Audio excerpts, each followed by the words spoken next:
Ready to it মানে চাহকাপ আজি ঘৰতে খালোঁ, মা বনাই দিছে আৰু মই খাই লৰালৰিকৈ ওলাইছোঁ। ছোৱালীৰ স্কুল আছে, সেয়েহে জল্দি আহিলোঁ আৰু আহিয়ে লগে লগে যেনেকৈ আছিলোঁ তেনেকৈ স্কুললৈ ওলাই গ'লোঁ আৰু ৰাস্তাতে গৈ থাকোঁতে এটা পাৰ্চেলো পালোঁ।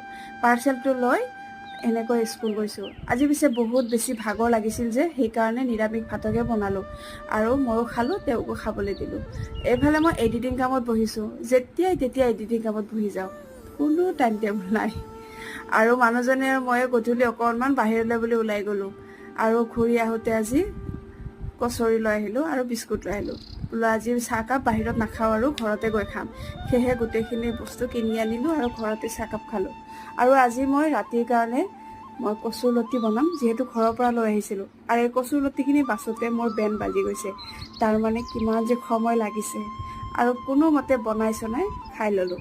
আৰু আজিলৈ আহিছোঁ, বাই বাই।